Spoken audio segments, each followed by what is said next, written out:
Bonjour à tous et bienvenue pour les actus du mois d'avril du diocèse de Monaco. Un mois bien chargé, alors ne traînons pas, voici l'actualité.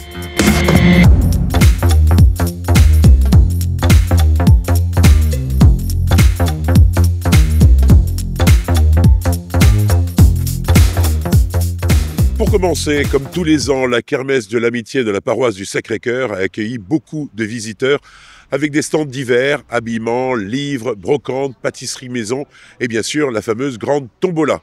Les bénéfices se destinent à des œuvres caritatives de la paroisse. Le vendredi soir, un concert exceptionnel de musique anglaise du XVIIe et du XVIIIe siècle a été donné par l'organiste Éric Lebrun dans le cadre du Printemps des Arts. Nous remercions également les commerçants locaux et les paroissiens pour leur contribution au succès de cet événement. Le vendredi 4 avril, l'Afterwork, organisé par le service des jeunes du diocèse de Monaco, a rassemblé de nombreux étudiants et jeunes professionnels à l'Agora, maison diocésaine. Cette soirée, placée sur le thème de la quête de Dieu, a été rythmée par des témoignages, un temps spirituel et des moments ludiques favorisant les échanges. Un nouvel Afterwork est prévu le jeudi 9 mai à 19h pour les jeunes de 18 à 35 ans. Le samedi 12 avril, Monaco a honoré la mémoire de Josephine Baker à l'occasion du 50e anniversaire de sa disparition.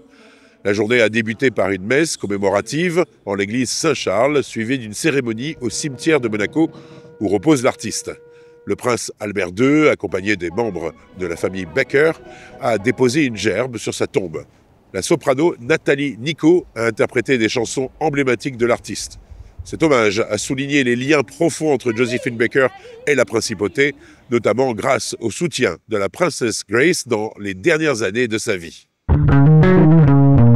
Du vendredi 28 mars à midi au samedi 29 mars à midi également, l'église Sainte-Dévote de Monaco a accueilli les 24 heures pour le Seigneur, une initiative mondiale lancée par le pape François pour vivre un temps fort de prière et de réconciliation pendant le carême. Durant ces 24 heures, les fidèles ont été invités à participer à l'adoration eucharistique continue et à recevoir le sacrement de la réconciliation.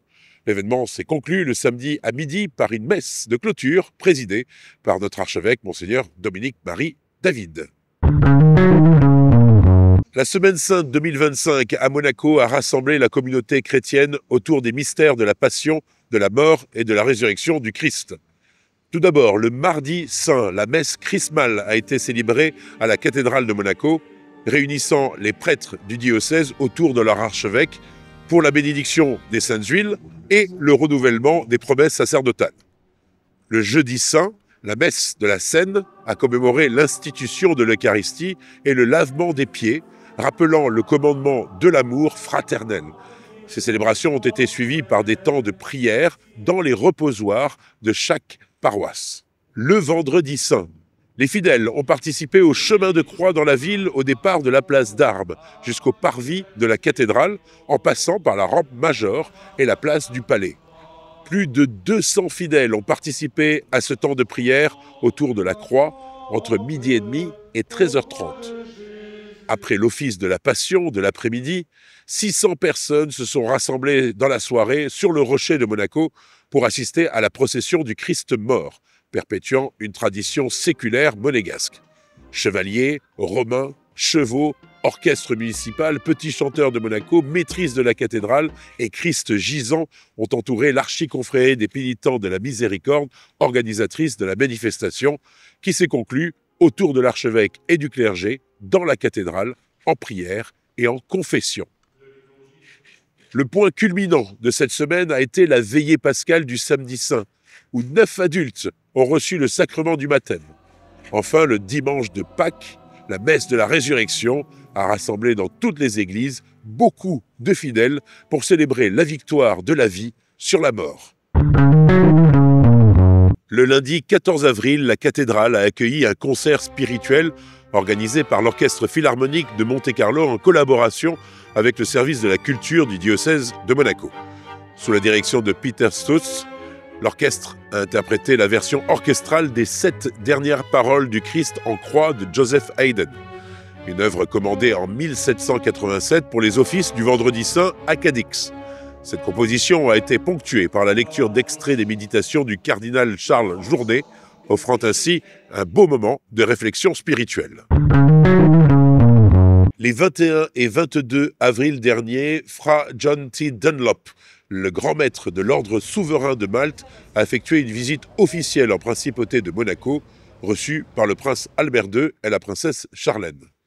Cette visite a coïncidé avec le 15e anniversaire de l'élévation des relations diplomatiques entre Monaco et l'ordre au rang d'ambassade. À cette occasion, 2 messes ont été célébrées, une en l'église Saint-Charles avec les membres de l'ordre présents en principauté et l'autre en la cathédrale de Monaco, celle-ci célébrée par Monseigneur Dominique-Marie David. À l'issue, le grand maître a rendu hommage au prince Régnier III et à la princesse Grace avant de rencontrer en privé l'archevêque. Le mercredi 23 avril a été célébrée la fête de la Saint-Georges, saint patron de la sûreté publique, par une messe solennelle en l'église Sainte-Dévote. La cérémonie, présidée par notre archevêque et l'aumônier de la sûreté publique, l'abbé Julien Golino, a rassemblé les plus hautes autorités monégasques, ainsi que Madame Charlotte Casiraghi, marraine de la sûreté publique. Avant la messe, une allocution de M. Éric Arella, le contrôleur en charge de la direction de la sûreté publique, a été prononcée. À la fin de l'office a été récitée la prière du policier composée en 2022 pour le 120e anniversaire de la création de la sûreté publique. Une petite proposition pour vous inviter à une exposition qui a été inaugurée le 25 avril dernier. Une exposition sur Saint François d'Assise, le fruit d'un projet didactique porté par le Comité des activités linguistiques et culturelles italiennes. Cette exposition, ouverte jusqu'au 25 mai, met en lumière des œuvres illustrant des épisodes emblématiques de la vie du saint. Les textes ont été rédigés par des élèves d'italien de première du lycée FANB, qui ont ainsi pu plonger un peu plus dans la spiritualité franciscaine. Le vernissage a eu lieu en présence des partenaires du projet. Le samedi 26 avril, le service de la catéchèse du diocèse a organisé la fête de l'Esprit Saint, rassemblant tous les jeunes se préparant à la confirmation cette année. La journée un peu remaniée a débuté à 9h30 par un temps de prière dans l'église Saint-Martin autour de l'archevêque pour les funérailles du pape François qui se déroulaient au même moment à Rome. La journée s'est poursuivie l'après-midi par un grand jeu de type rallye pédestre à travers Monaco, permettant aux confirmants de découvrir les différentes aumôneries, groupes paroissiaux et mouvements de jeunesse de la principauté. La journée s'est conclue par une messe solennelle à 17h30 en la cathédrale en présence des familles. Cette rencontre coïncidait avec le jubilé des adolescents célébré simultanément à Rome. Parlons justement de ces adolescents qui s'étaient déjà retrouvés au début du mois, le 4 avril, pour une marche entre la place d'Armes et l'école FANB sur le Rocher. Cette procession regroupait les aumôneries des établissements secondaires de la principauté, de la 4e à la terminale, pour un temps fort de carême, dans le cadre de la démarche jubilaire. Ce fut aussi l'occasion aux groupes qui allaient se rendre à Rome pour le jubilé des adolescents de faire connaissance. Et justement, c'est du 25 au 27 avril que le groupe de 42 jeunes partit en bus pour la ville éternelle. Le programme initial a évidemment été modifié en raison du décès du pape François. Les jeunes ont ainsi eu le privilège d'assister aux funérailles du Saint-Père. Malgré ce contexte particulier, le jubilé a rassemblé plus de 200 000 adolescents venus du monde entier, offrant une expérience humaine et spirituelle intense. Le dimanche matin, ils ont participé à la messe du jubilé et ont passé la porte sainte dans une atmosphère rappelant les journées mondiales de la jeunesse. Enfin, le groupe monégasque a également profité du déplacement pour découvrir les lieux mythiques de Rome, dont une visite nocturne du Colisée et de la Rome antique. Revenons sur le décès du souverain pontife. Les cloches des églises de la principauté ont sonné le glas et une messe a été célébrée en la cathédrale le lendemain en présence de leur Altesse Sérénissime, le prince et la princesse de Monaco, ainsi que de la princesse de Hanovre et de nombreux officiels et fidèles. Faisant suite aux 3 jours de deuil national et aux obsèques, le diocèse vous propose du lundi 28 avril au vendredi 2 mai, tous les soirs à 19h en l'église Saint-Charles, les vêpres de l'office des défunts. N'hésitez pas à y participer.